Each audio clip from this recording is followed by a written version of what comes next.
Hello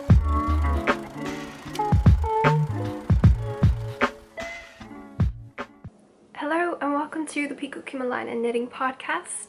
My name is Mariama and this is episode number 3.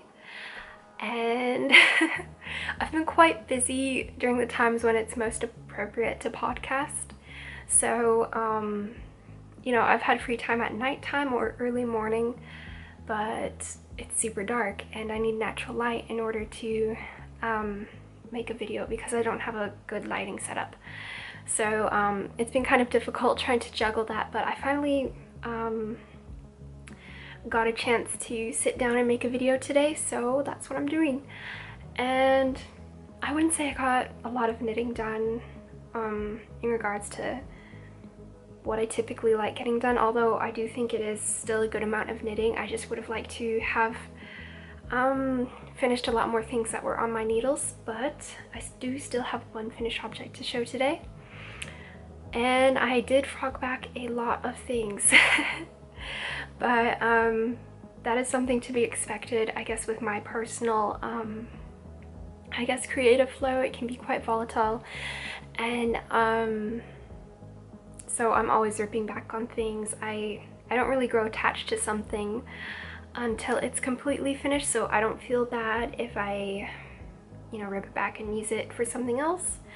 I also have very limited materials with regards to the yarn I use, so that does happen quite a bit. If I see a project that has a yarn I quite like and would want to use in another project more so than the other, I will rip back and use that yarn in it. But I have ordered some yarn, it's still in the mail, and I'm really excited for these new projects I'm going to be starting. But for now, I'll just talk about what I've been knitting on so far.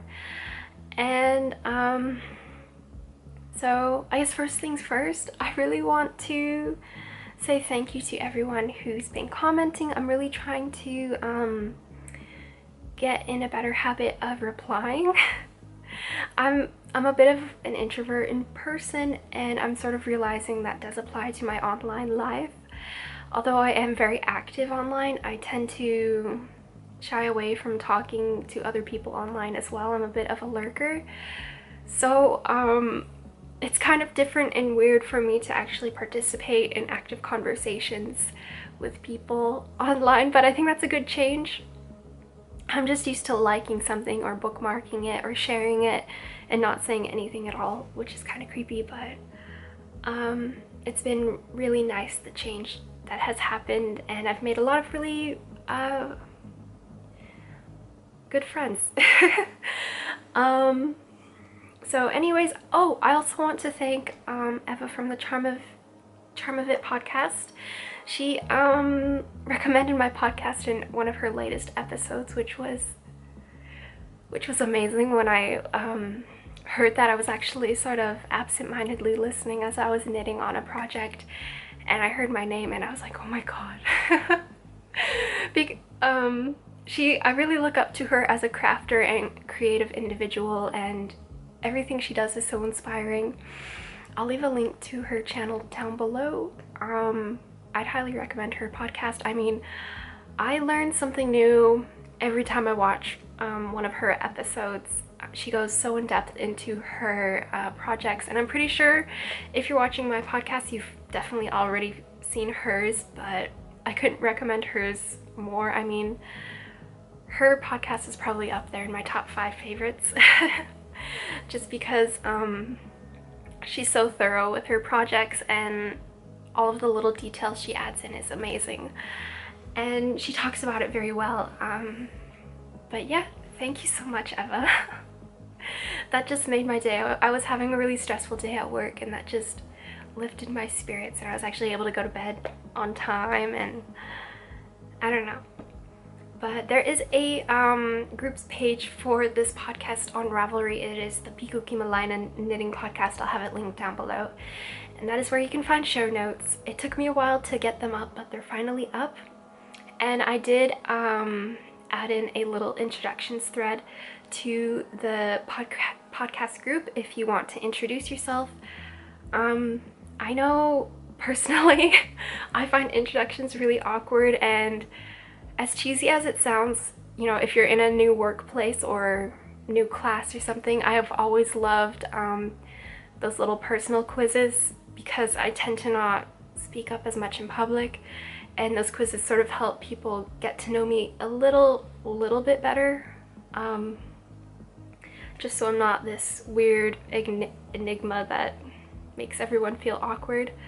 That still happens a lot, even with my family members, but yeah, if you want to introduce yourself, I put a little questionnaire down there, and I think I might draw prizes from that thread just throughout every month. I think it's really fun to find out people's favorite colors and favorite projects and favorite bands, so you can chatter away. People have already put some of their posts into that thread, which is really exciting and fun. I love seeing your finished objects. I asked people to post their favorite projects so far, and it's been really fun to see all of the projects that people have been enjoying, and I love hearing about new bands. I haven't filled out that questionnaire, but I'm pretty sure if I did, I'd have 2 pages regarding the bands that I like. But anyways, enough of that. I guess I'll go straight into finished objects, and I guess I sort of have 2 finished objects. One is sewing related and the other is knitting related. So the first one is my finial socks, which are these. Now, last time you saw these, I only had 1 pair finished, and these are a bit wet because I've been wearing them all week, and so I did just finish washing them up and blocking them out. But oh, they're so beautiful. So up here is what you could consider the finial sock pattern. It does just have color work up here, and then it is plain all the way down the foot. But I found that the yarn I was using, which is Freya by Valkyrie Fibers, was just a bit too bright for me, and I had to sort of break up the vividness of that beautiful yarn. It is very beautiful yarn. I'm just not personally attracted to very bright colors, although I do appreciate them. And I just sort of broke it up with this hand-dyed yarn of mine that's got sort of, I don't know, it's a bit of a brownish black with a few little variegated red stripes in there, and I think it complements this yarn by Valkyrie Fibers very well. But I added my own little, I guess, color work section down below, just to not, you know, repeat the sock pattern over and over. I thought that would be a little bit boring for my taste. So I basically just did like a color work doodle for these socks, and I find it very easy to add color work to socks or any garment once, you know, the established repeat is sort of set into the knit object. So if it's a repeat of 5 stitches, it's easy for me to sort of visualize how I can manipulate those 5 stitches or 4 stitches to create different designs. Again, I really love this leaf pattern. I think it adds a whole another dimension to these socks, and I'll definitely be knitting this sock pattern again, although I won't be adding this extra bit down here. I will just be knitting the finial colorwork section and then knitting it all plain, but I'll be using white contrast colors over the gray. But I couldn't be more happy with these. If I could change one thing, however, I would have gone down a needle size for the cuff. It is a 2x2 ribbed cuff, and I use the same needle size all the way around, and I can tell because the cuff is not that substantial. It likes to fold down on itself, and I mean, it's not uncomfortable, but it doesn't want to stay up, and the color work does work well enough to keep the sock up on my leg. However, the cuff just sort of slouches there. It's a really lazy cuff. It's more like a cuff that's there just to look like a cuff, but it doesn't function as a cuff. if that makes any sense. But other than that, I love these socks, and I posted these on Instagram and my mom said she wanted them, and I did say I was going to give these to my mom, but I love them so much I'm going to keep them for myself. But I do have a lot of that color left, so I'm thinking on knitting a Colorwork leg for her sock, and then using the plain sock yarn Freya by Valkyrie Fibers all the way down like originally listed in the pattern, and then sending those to her just so the yarn gets used. And I know she'll like them. She loves my hand knit socks. And then the rest will go into my Beekeepers quilt, which I'm actually going to show today. I feel like I'm talking really fast. I did have a lot of coffee.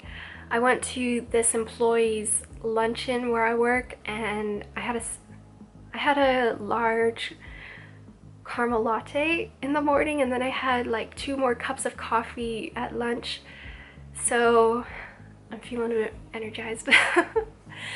The next finished object is a sewing finished object.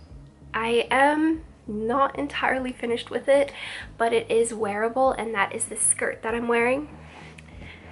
Oh, okay, so it is just a plain black skirt, and it's zipped up in the back. I'm just readjusting it. And this was actually made from a old dress that I thrifted. It was sort of a extra large tube dress, and it had armpit stains that I cut out, and so I cut out those stains and bleached them and then cut them up so I could use them as stuffing in my Beekeepers quilt. But the rest, I had this huge tube that I could cut in half, and I still had enough for the waistband and to add pleats to the skirt. And I think I'm actually going to change the back of the skirt. If you can see, it's missing pleats here, and although I think, I don't know, the untrained eye might not be bothered by that, I'm used to my pleats sort of going in and hiding the zipper. And the zipper is also thrifted. So I purchased some plaid fabric from the thrift store, and it was actually from a skirt, and I'm going to use that plaid fabric as a lining for some of my project bags. And I was able to seam rip the zipper out and reclaim it, so I was able to get, how much fabric? I think enough fabric for 2 small project bags, a zipper, and a skirt out of 2 garments, and I did not waste any plastic. As you know, zippers come in that nasty plastic packaging, and I'm really trying to cut down on that. And so I felt very accomplished in this project, and there are seams that I did have to hide. So let me see if I can find one. There's one right here and one on the opposite side, and it was a bit tricky positioning the pleats so the seam wouldn't be on the outside of the pleat but actually be on the inside and hidden. And I was able to position it so I had enough fabric, even fabric on either side of the seams to, you know, still have a fairly full skirt. And I'll be able to rip those open and add pockets, so I'm pretty excited about that as well. And I think I might be using some of that plaid fabric that I thrifted to put those pockets in, because I definitely did not have enough black fabric for this project. But I really love to limit myself with regards to the materials I have available, and some people, I don't know, some people might not think that that is something that lends itself to a productive, creative lifestyle, but I think when you put limitations on yourself, you're able to find a new and different way to use up a material, and I think that's when true ingenuity and creativity comes out. So it is an exercise I like to regularly practice, and also you're sort of helping with reducing, you know, fast fashion and fabric waste, which is a huge problem. The amount of clothes that get thrown away and fabric that gets thrown away. I probably haven't purchased stuffing for any of my pillows in 2 years, and I think that's a pretty big accomplishment. I'll just reuse old stuffing from, you know, old stuffed animals and just cut everything up, and I've never had a problem with inconsistencies in the stuffing. So all of my fabric scraps go to stuffing, and most of my fabric comes from the thrift shop, and then I'm able to get my little notions and extra bits for buttons and stuff from the clothing that I repurpose. And I actually originally wanted to start a YouTube channel talking about repurposing these thrifted items, and I think I might do that once I get a better space. I do have an apartment in the works right now. I actually went to go see whether it'd be on the first or second floor, and I ran into the original tenant. And the reason my apartment's taking so long to essentially get ready for a new resident is because his cat's ripped up the whole carpet. And I'm pretty excited about having a fresh new carpet, free of any smoke or gross organic smells and cat hair, but at the same time I'm getting a little impatient. I did not expect to, I guess, not be on my own for such a long time. When moving down to the Nashville area, so much stuff just went wrong one after the other, and we're finally getting to that point where, you know, I can achieve things that I've been waiting for. It's just a matter of, you know, waiting. But I'm excited to have my own workspace and, you know, windows, and I'm just really excited. So I think I might be coming up with little videos and series on how I repurpose my thrifted clothing and fabric and stuff like that, and just show you the flexibility there is with I guess old clothing. And you know, that has been an idea that's been in my head for years and years, and something I've always wanted to do but just never had the guts to do. But definitely with starting this podcast, I've become a bit more brave and more confident in myself. The knitting community is really, really nice. Sometimes, I don't know, you guys are so nice. It's crazy. But anyways, those are my 2 finished objects. I kind of went off on a tangent there, but next are my works in progress, which I have a lot. And I'll be talking about the things I ripped back as well. I think I ripped back three of my projects to start a couple new projects. So, how many works in progress am I working on? I think I have 6 works in progress. Oh my goodness, that's so many. But I guess a lot of them are very close to being finished. So the first thing I'm working on is sort of a knitting project. This is actually a thrifted sweater, and I'm not sure if you can see the detail, but it is absolutely gorgeous. And what is the brand? The brand is Banana Republic, and I got this for, I think, about $4. And I can hear my boyfriend's car in the background. I think he's coming home. And it used to have this turtleneck, but it's quite hot here, and I wasn't really enjoying how tight-fitting the sweater was with the turtleneck, so I frocked that back. And right now, as you can see, it's just down to the plain knit edge. There's no ribbing on it, nothing. And I actually almost like that look. I might keep it like this. I might do an I-cord edging, or just add a couple of knit stitches and then cast off so it curls over and makes it look a bit more finished. But the next thing I have left to do on this sweater to make it perfect is crop it.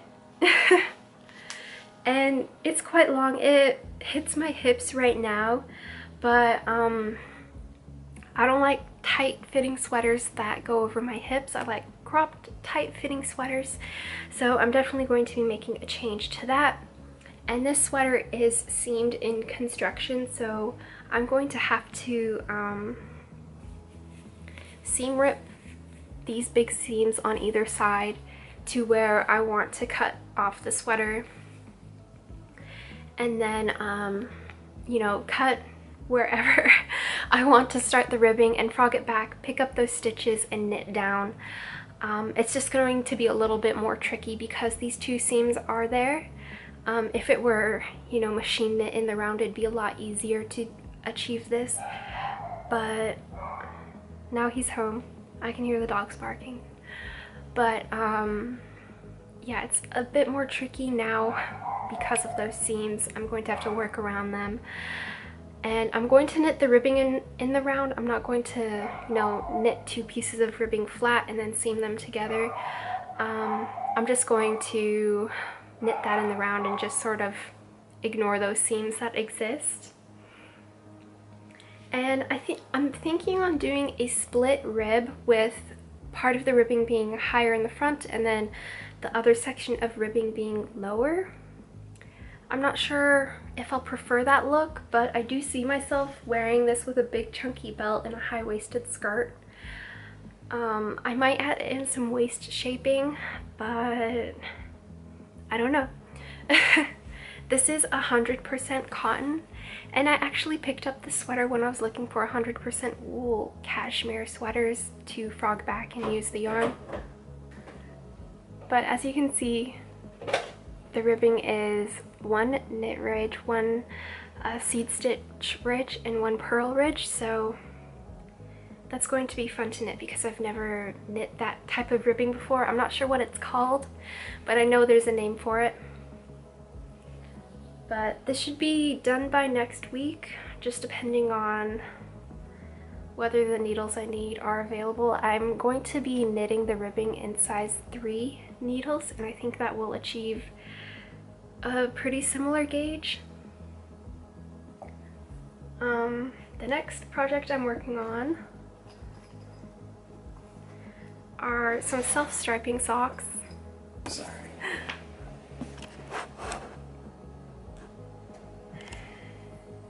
Okay, the next work in progress is actually a half-finished object, and it is this one sock that I have knit. I've knit self-striping socks before, but never really enjoyed it. And I saw this sock yarn on Instagram, and I was fascinated by the pattern it created. It is Bergère de France, and their Gumi 50 sock yarn blend. And I love the composition of this yarn. I'm trying to see what it's made of. It's 75% virgin wool, 25% polyamide. So I don't think it contains any nylon, but it knits up very tough. It's a very I don't know, tough sock yarn. It almost reminds me of cotton yarn, but it does still have that squishiness factor. And this pair is blocked. I knit these toe up, and I knit the socks on a plain pattern, I believe by Tin Can Knit, so there's a center cable stitch going all the way up. And then I knit a 2x2 cuff, 2 ribbed cuff, and for the cast off edge, since those can look kind of messy just because the stitch pattern differs from stockinette stitch, I knit it with a contrasting color, and I think that adds a little bit extra interest to this sock. I still didn't enjoy the process of knitting a self-striping sock. I know a lot of people really enjoy getting to the next stripe and they knit up quite fast, but I don't know, for me that's just not a motivating factor. I prefer pattern socks, so I did, you know, add in that extra little cable so it was sort of a pattern sock, but I I definitely don't think I'm going to be purchasing another self-striping sock yarn. I prefer Colorwork socks in that sense if I want something interesting. And I don't know, Colorwork socks are very easy for me. And I don't know, they're a lot more flexible with what you can do with regards to the yarn. So yeah, I knit up almost all of this. I think I still have 10 grams left, so I must have used maybe 40 or 45 grams of this sock yarn. I was going to knit it up all the way, but it started getting a little too long for me. Like, I know it would start to get uncomfortable for me to wear with jeans if I made the leg any longer. So I don't know, I might swap the rest of this yarn for different mini skeins, or maybe just knit it up into my quilt. I'm not sure yet if I want stripy hexapuffs in my Beekeepers quilt, but that's living in this project bag that I got from Target. I'm pretty sure it's a cosmetics bag, but I really like the design of these because you can leave the zipper open just a little ways and then continue knitting with the strap on your hand, and it doesn't look too ridiculous. It just looks like a little bag that you carry around, and they're still quite functional in the sense that you can stack them. So I purchased 2, and right now this one is empty because I just finished my pair of Colorwork socks. But typically I like to have 2 pairs of socks on the needles. But if I'm going out, I typically reach for my darker colored one just because it mixes into my clothing a bit better. And so I can be a bit more, I don't know, inconspicuous with my knitting in public. The lighting's changed. I don't know if that looks better. I don't know, I'm gonna keep it on now. The next thing that I've been working on, I've taken a bit of a break from it, but it is my A-Day cardigan. I'm pretty sure that's how you pronounce it. If I pronounce anything wrong, feel free to tell me, but I'm pretty sure I was saying Adiz in the last episode, but it's pronounced A-Day. And it is a huge chunky cabled cardigan, and I'm using this Lion Brand yarn that I got from the supermarket, and I'm mainly using that yarn because I'm always looking at it and it was just really tempting to see how it would knit up. And this yarn was labeled as super bulky, but it's a lot more bulky than your typical super bulky yarn.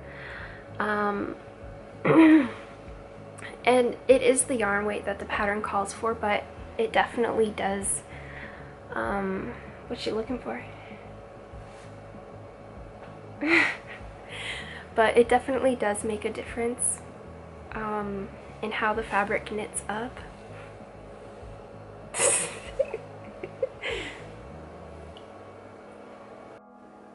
The lighting situation changed, so I don't think that complements the video anymore, so I'm gonna turn that light off and keep it off. The light's going away, so I better hurry up. But anyways, I'm gonna have to reshow this. This is my A-Day cardigan, and it is a super bulky cardigan, or a really chunky cabled cardigan knit out of super bulky yarn. And as you can see, this thing's huge. I've only got the back panel and one of the front panels knit, and even though this is knit out of super bulky yarn, it makes my hands hurt and it's quite a slow process knitting it up.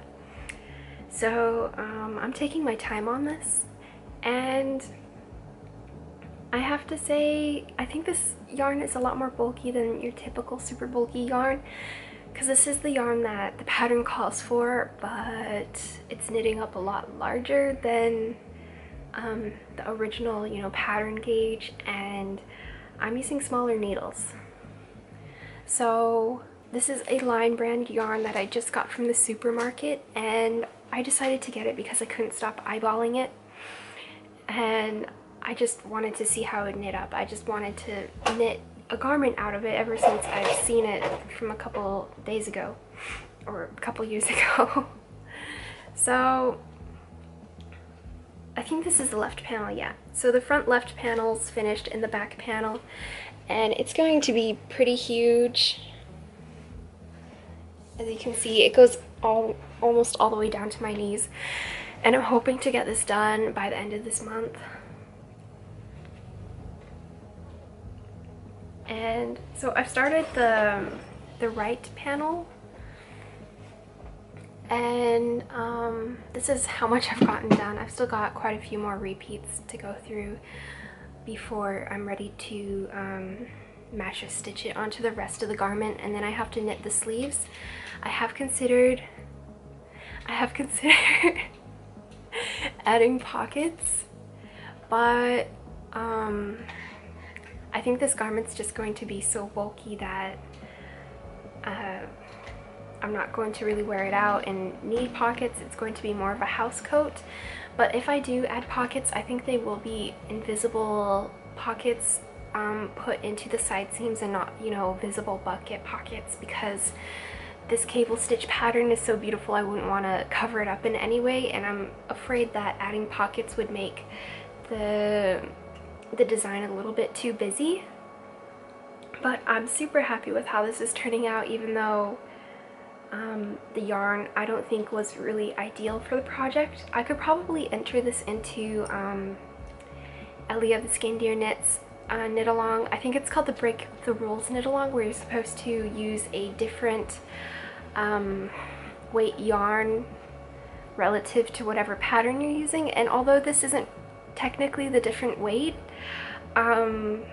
it's labeled as the same weight, it's definitely not ideal for the pattern, so I might actually enter it into that knit along. And yeah, so I can't wait to finish knitting this up because it is getting quite huge and difficult to store with all of its ends.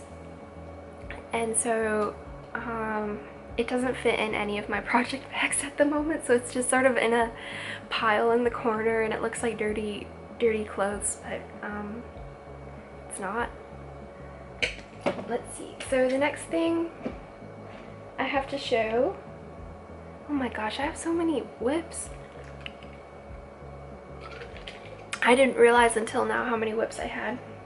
That's probably why it doesn't feel like I got a lot of knitting done, because I'm just working on a ton of different things and nothing's getting finished. But the next thing I have to show, and it's caught on my basket, is my upside down cardigan.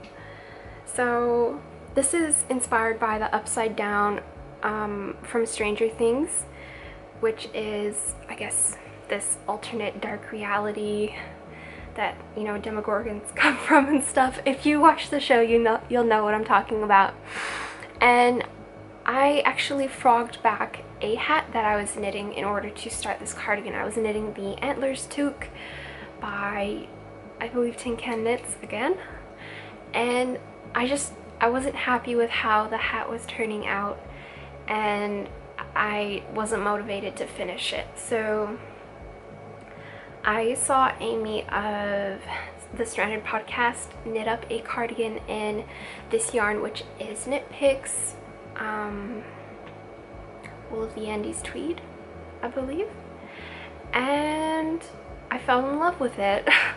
At least with the texture of you know, the light speckled tweed on that dark background as a garment. It reminds me of stars or the night sky, and I wanted to have a cardigan like that for myself. So as you can see, I've only gotten the sleeve done, and it's going to be, I'm pretty sure it's going to be a pretty quick knit once I get the rest of the yarn. I went to go order more of this yarn on Knit Picks, but it was sold out. I believe it's available March 1st, or March 31st, which is quite a ways away, so I've been knitting on other things. But I am adapting the Laurel cardigan pattern to I guess what I want in a cardigan. And when I started knitting this, KT from Inside Number 23 had started to knit the forest cardigan, and I kind of realized what I'm going for is very similar to what the forest cardigan looks like, but the construction is different. So the way the Laurel cardigan is constructed is you knit sleeve up half of the cardigan and then the other half, and you seam them together. So you're basically knitting the front and back and sleeve all in one piece, and I absolutely love that construction method. And I had knit the Laurel cardigan before, so I was comfortable with using that pattern to adapt to the cable patterns that I wanted in my cardigan. So I'm actually using the cable motif from the Antlers toque and garter stitch for the sleeve, and so I'm going to knit this all the way up until it hits my shoulder, and then I'm going to knit the front, which will just be in that vertical garter stitch. And I think I will have a cable, that same cable pattern, going all the way around as a I guess ribbing band. I'm not sure, I might just put ribbing there actually and have a sort of shawl collar, but this is in the very early stages of designing, so I don't know yet. All I know is I wanted that cable pattern motif on a sleeve. I'm knitting these on, I believe, US size 8 needles, and so of course it's knitting up very fast because it's worsted weight yarn on size 8 needles. The only problem I'm running into is I don't have the yarn for it. And I checked on eBay and Etsy for any destashes and stuff like that, but I didn't find anything, so I have to wait. But yeah. Oh, by the way, the Laurel cardigan is a free download on Ravelry, and I'd highly recommend knitting that cardigan. It's a lot of fun. There is a lot of seed stitch involved, but that's never really been a problem for me. If you don't like seed stitch, you can use some other texture pattern or no texture pattern at all. But yeah, I need more cardigans in my life. I've been knitting a ton of sweaters, but I tend to reach for my cardigans more, especially now that I live in a warmer climate, because I overheat easily and being able to regulate my body temperature is important. But I guess that rule doesn't apply to this work in progress because it is a sweater. And I'm knitting the Spike sweater by Caitlin Hunter. So I frogged back my Celestarium shawl in order to start this sweater. There are multiple reasons I frogged back the Celestarium shawl, and it was using this dark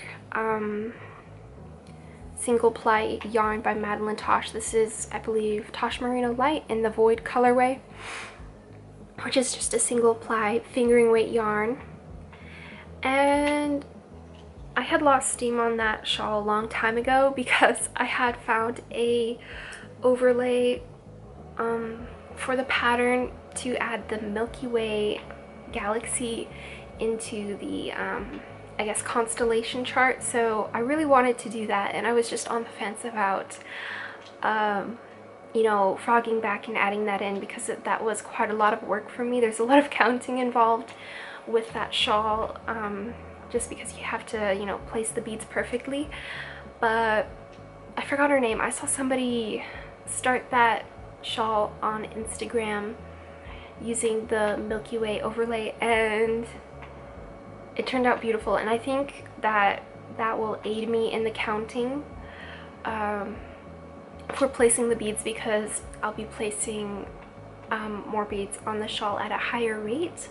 So I'm going to go to Joann's Fabric sometime and order some smaller beads to sort of act as the smaller, more distant stars, and I'll keep the beads that I currently have for the constellations, and I'm pretty excited about that. But anyways, So the dark part of this sweater is Medlin Tosh Merino Light in the Void colorway, and then the light color you see here is Farmer's Daughter Fibers in, I can't remember the colorway of the yarn.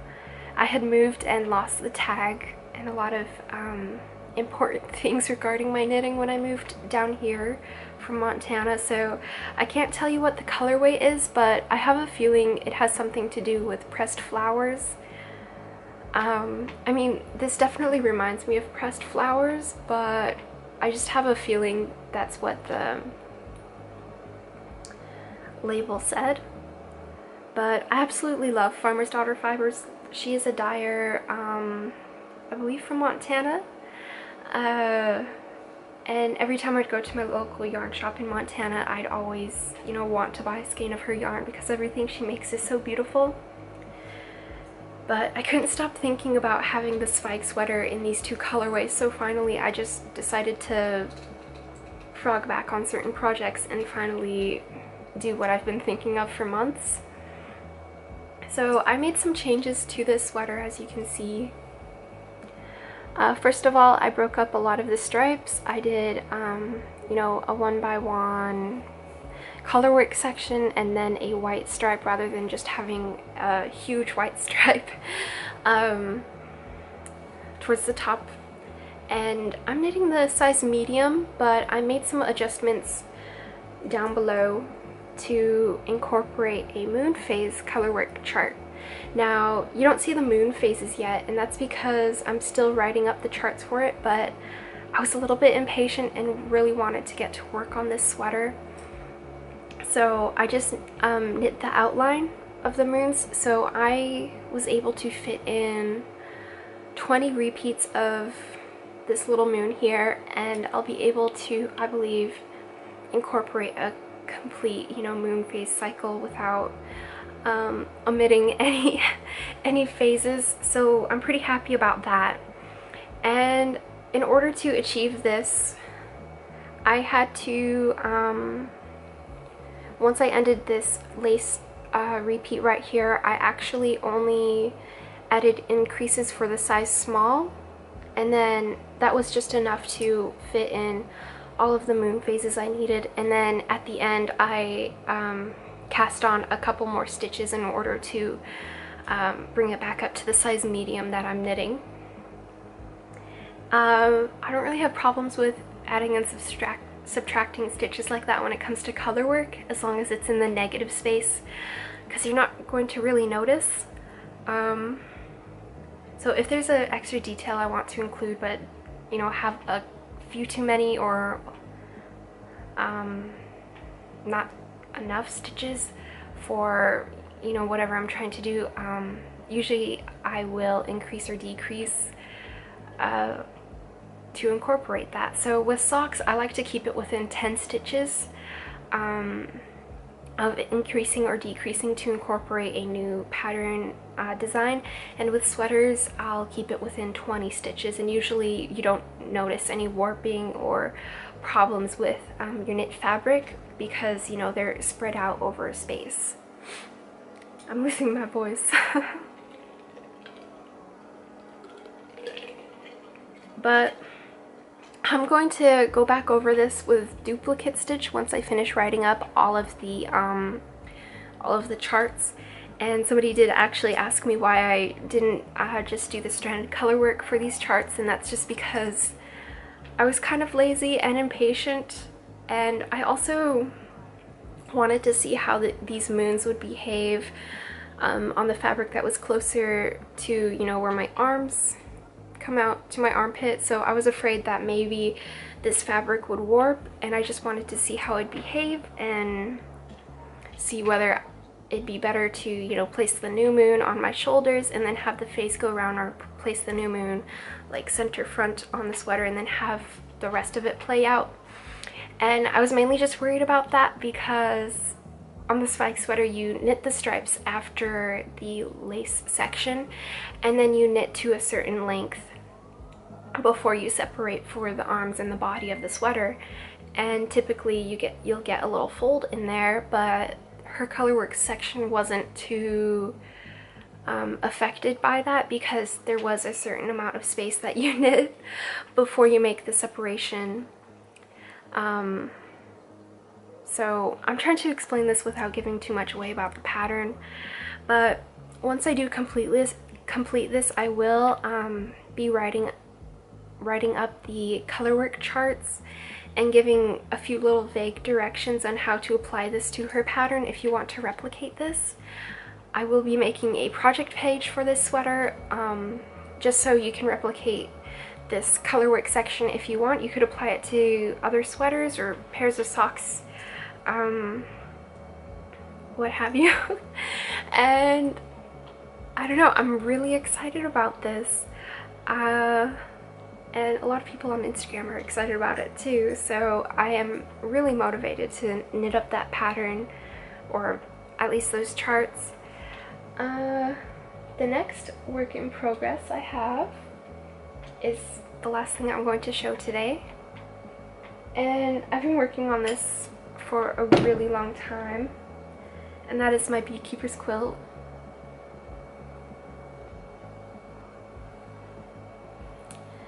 So I only have about 200 hexapuffs knit. I'm aiming for 1,000 hexapuffs to be knit before I fully construct my quilt. Okay, so these are all the hexapuffs without the yarn in the basket, and I'm trying to stick with a color scheme of just warm colors in highly speckled and variegated yarns. And I had actually knit up maybe 100 hexapuffs before this, and they were all in colors I didn't like, and for a while, that's while I was still sort of developing my aesthetic and style and figuring out what I like, and I just wasn't crazy about how each hexapuff was so colorful and different from the other that it just looked like the top of a box of crayons. So this is the only little section I have sewn together. But I'm sticking with really warm colors and natural colors, and then you know, highly speckled and variegated colors. I had to take some time and look at Tiny Owl's Knits project page to see what it was in her quilt that attracted me so much, and it was these highly speckled and variegated yarns. So I don't know, I'm so excited. In the pattern, you're actually called to tie each hexapuff together, so you've got these little knots sticking out, but I didn't really like the look of that. I wanted a, you know, consistent fabric that was all sewn together, so I actually did completely sew all of my hexapuffs together. And I don't know, some of my favorite ones are quite plain. I really love these gray ones. And I don't know, I have some really colorful ones that I'm going to have to dye with maybe caramely brown color dye, just to tone them down a bit, because a lot of them are very, very vivid and colorful. So here's one example. I love this one. I think it's so cute, but it's very bright, and I don't think I'll be happy with that in the long run. Where's another one that I could show? Also this one, it is just too much of a pastel purple. I'm really going for brown being the main color in my quilt. So, you know, even these yellows, although they are going with the color scheme, if I added brown, that would just tone them down enough to be a caramely, more natural colored yellow, because this is quite bright and vibrant, and I'm just not too crazy about it. But again, I have about 200 hexapuffs. I've got a pretty good amount going, and I'm happy that I finally found the color scheme that I'm happy with, but it's still a lot to think about personally for me, because it's such a busy quilt. I think once I knit up the rest of my scraps, I'm going to purchase one of those littles packages from a homespun house, and I don't know, all of her mini skins are so delightful and beautiful, and she does take requests for color schemes, so I definitely think I'll tell her that I'm looking for a lot more brown, speckled, tonal, maybe orange and yellow, and very natural colored pink mini skeins. And I think I'll get the 25 set package. I know she still has those available from her Advent, for Advent calendars, so I'm pretty sure that will be my next sort of big investment.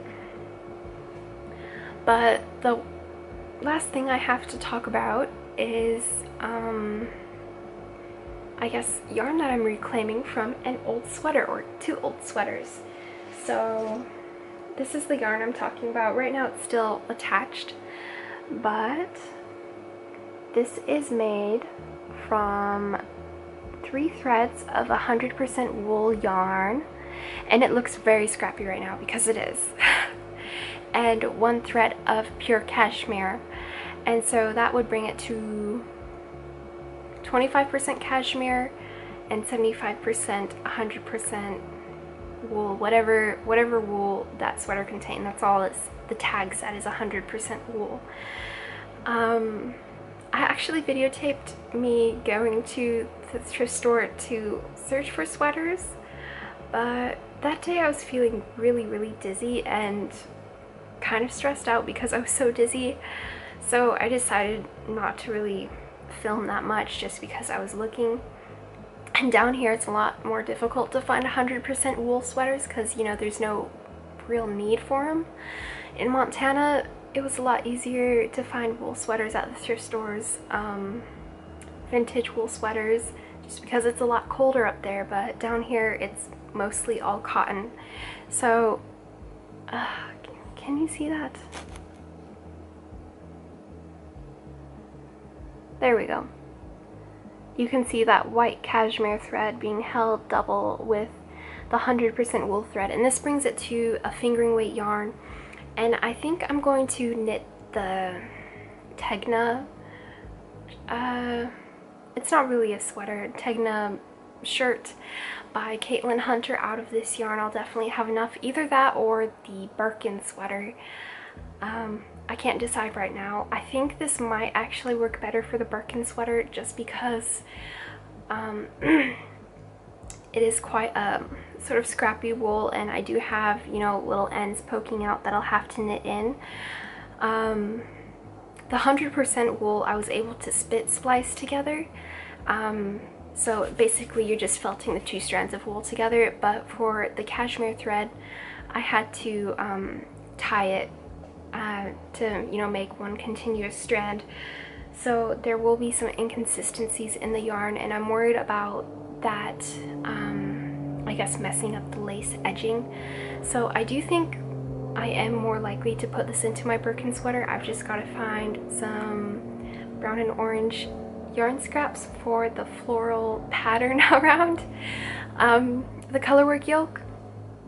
But I'll just show you the sweaters I'm knitting this from, or reclaiming this from. This is the 100% cashmere sweater, and so far I've taken off 1 sleeve, and this is a very fine knit material. It's almost like a t-shirt jersey knit material. I'm not sure if it's gonna want to focus. Oh, there you go. And if you're frogging back sweaters at the thrift shop to reclaim the yarn, I would not recommend using this material because it is very fussy and difficult to reclaim because the thread is so thin and so fragile. And where's the tag? I do know this lace edging down here is 100% silk, but I don't know, I might be able to take it and maybe make a little scarf out of it just so I'm not wasting that material. But I don't know, it might just go into my stuffing scrap pile. But this is the cardigan that I'm frogging back. or have frogged a little bit back. I got this for, how much did I get this for? I got this for $6. Actually, yellow tags were half off that day, so I got this for $3. And this is 100% wool. And I knew that from the tag, but when you're looking for sweaters to frog back, you'll definitely know they're 100% wool if the stitch definition is sort of muddled. Like, this has definitely been felted in quite a bit, and it just does sort of have that crunchy, rough feel. So as soon as I saw this, I knew it did have some percentage of wool in it. But this has been a lot easier to frog back because it is a lot heavier of a yarn compared to that cashmere sweater. Let's see. Oh, and I also have a swatch of how this knits up. This was a swatch for my Tegna sweater, or pullover. And here you can see the little cashmere thread being held double. It creates a very lovely marled effect. And I'm on gauge for the Tegna sweater with this yarn, so I think I'll definitely be moving forward into knitting it. I'm just not 100% sure how well, you know, wool will behave. I guess for me personally in this garment, because it is a more summery top, and I'm trying to knit more summery tops, and I'm just not sure if I want to knit this out of a linen yarn or a wool yarn. I overheat easily again, and wool does have properties that sort of wick moisture away from your skin, so that might actually be helpful with the humidity here. But if you do have experience with wearing, I guess, wool tops in Tennessee weather, or just like 98% humidity, 100 degrees Fahrenheit weather, please let me know, because I'm really struggling. And I do want to include a lot more plant-based yarns in my, I guess, yarn consumption habits. I just really dislike knitting with them. I did actually knit my Laurel cardigan out of a reclaimed cotton yarn, and it was a very, very hard knit, as in the yarn was hard, which cotton has always been, you know, hard. It doesn't have that fluffiness and give that wool does, and I think that's the main thing that puts me off from knitting cotton garments, is how it knits up. In the actual process of knitting up, it makes beautiful finished objects, but yeah, that's what I've been working on. And one last thing I'll show you guys today.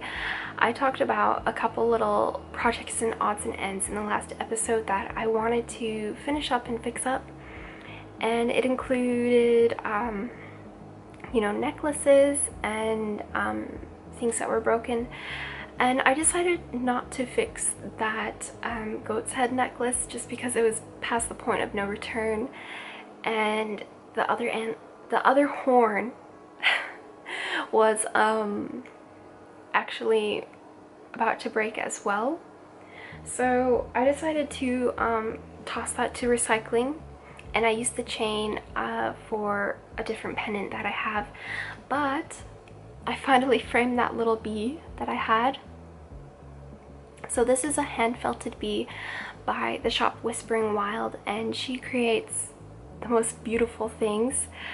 And the bee just comes alone by itself when you purchase it. I wasn't sure how to store it, so I was thinking about putting him in globes or ornaments, but I knew that would skew the detail. You wouldn't be able to see the amazing detail put into this work of art. So I have this little vintage frame that I thrifted, and it had a glass backing, and I just decided to take a piece of black thread and thread it through the bee, and then tie it to either end of the frame and glue it down with some E6000, and then secure the frame with that glue. So if I change my mind on how I want to store this bee, I could easily just snip that thread and store them some other way. But for now, I'm very happy with how this turned out. I love the negative space it creates. It really creates a very airy, I guess, object to look at. It's not too heavy on your bookshelf. It doesn't, you know, command a lot of attention, although it is a very beautiful object. And I just love hanging it up and seeing the shadow of the bee on the wall behind it. I think that's so neat. So I'm very happy with how this turned out. And yeah, it's beautiful. So anyways, that's all I have to show today. Honestly, I feel like today's been so crazy with trying to record. My memory card got full, but I got it done. And yeah, it's almost time for dinner, so I'm going to go make something to eat. But thank you so much for watching. You can find me as Pikku Kimalainen on pretty much all other social media platforms. And there's a Ravelry group for this podcast called Pikku Kimalainen Knitting Podcast, and you'll know it's me because I have a little moon icon on all of my social media accounts. Feel free to go to the groups thread on Ravelry to introduce yourself. I really love reading all of the replies. But I guess I'll see you later. I'm losing my voice and I'm really tired now.